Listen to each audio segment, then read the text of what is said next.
The final boss in the game almost always has to be epic. It all comes down to this. It's the end of the game. And don't get me wrong, it's not easy to make it feel epic, but it should at least feel like a naturally intense climax if the rest of the game has served its purpose. But what happens when you have those bosses that feel just as cool, or more so, but they are not final bosses? Further to that, what if they're completely optional? How do they do it? The final boss has the advantage of being the finale. Everything you've done so far has been a stepping stone preparing you for this moment. So how does a boss create that same feeling without that same environment? Let's take God of War 2018. God of War has a reputation for having some of the most incredible starting boss fights in games. It sets the tone immediately, has awesome set pieces, choreography, and establishes important character dynamics right out of the gate. But that's not what I want to talk about. I want to talk about my personal favorite boss fight ever, Sigrun, the final Valkyrie. I could make a whole video dedicated to just this fight and how masterful it is, which I still might do, but today I specifically want to break down how they made her feel like a final boss. And it's because she kind of is. In God of War, the Valkyries are all side quests, 9 in total, climaxing with Sigrun.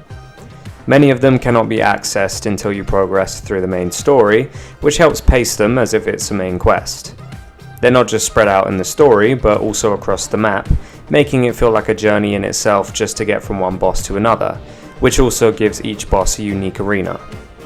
This mini-campaign even requires you to complete other side quests to get to the Valkyries, and each of them have slightly different movesets and counters.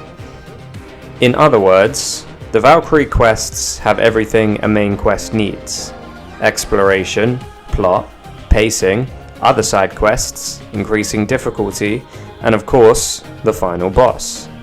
The twist being, the whole thing is optional. And then you get to Sigrun and it's been not so subtly hinting she's much tougher than the rest. And let me tell you, they weren't fucking lying. She is quite literally the culmination of every other Valkyrie boss fight, using all of their unique moves in tandem to mix you up and challenge your reactions. This makes sure you've learned all of the lessons the previous bosses have taught you. Otherwise, you're not fucking winning. And I love her so much. She is everything you want a final boss to be. So we see why Sigrun gets away with emulating the glory of a final boss, because she technically is one. But there are other side bosses who use other techniques, like Malenia, Blade of Mikola. I'll admit, Souls lore and me aren't on speaking terms, because all I really want is a big sword and a dream. So for all I know, there was a ton of build up and suspense for Malenia, but at the very least, it's pretty easy to miss her. And even when you are on the right track, it doesn't have quite the same level of build up as Sigrun. What gave Malenia her boss status was her reputation, which she earned through difficulty and the already booming Souls community. Everyone was talking about how bullshit this boss was. This spawned a plethora of rage reactions, challenges, guides, and even folk heroes like Let Me Solo Her. Aside from maybe Radahn, I'd say Malenia is the most famous boss from Elden Ring as a result, definitely more so than the Elden Beast anyway. So we've had two bosses who have overshadowed their final bosses in different ways, one doing so through an entire subplot, and another through the communal misery she put us through. So how else does one reach that level? Ladies and gentlemen, allow me to introduce the definition of aura. Another optional secret boss who is way more recognizable than probably any other in the entire franchise is Red. This boss fight comes out of nowhere and instantly puts you on edge by giving you a long empty walkway leading up to him and abruptly cutting the music. The sprite makes it hard to tell it's Red, so if you stumbled upon him without knowing who he is, you'd be starting to wonder by now who this silent kid is just aura farming at the top of a mountain. Then he slides into frame, and the slow realization creeps in. Hang on a second. Is that Big Bro? And all of a sudden, you're locked the fuck in, because this means one of two things. Either you're about to take a lovely trip down memory lane, or he's about to show you Kanto region is just fucking different. Turns out both are true, because he hits you with all of the old starters, and he's strong. Obviously Red has the advantage of already having a relationship with the player, so he doesn't really need any build up. But setting him up to be this cool and intimidating makes it feel like a compliment to what was a lot of our original Pokemon journeys. Combine this with the difficulty and the nostalgia factor, and you've got a rewarding and memorable boss fight which brings together the old and the new in an epic showdown. Truly peak game design. Now I have one more boss to mention, but before that, atone for your sins by subscribing.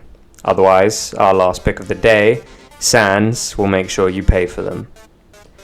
I'm kinda cheating, because Sans is technically the final boss, but Undertale is designed to be played multiple times with different routes, so it has multiple final bosses.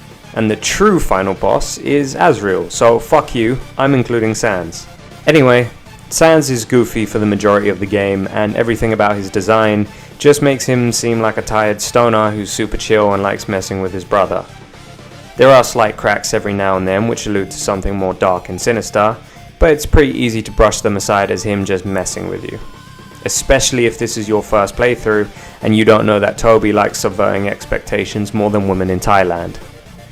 But as you start to kill monsters, the game gets more and more sinister, and it starts to become clear that you're the villain. And at the end of your blood-soaked path is that goofy little skeleton who you first met. Little do you know, he's the toughest boss fight in the entire game, and he proves it in his very first attack.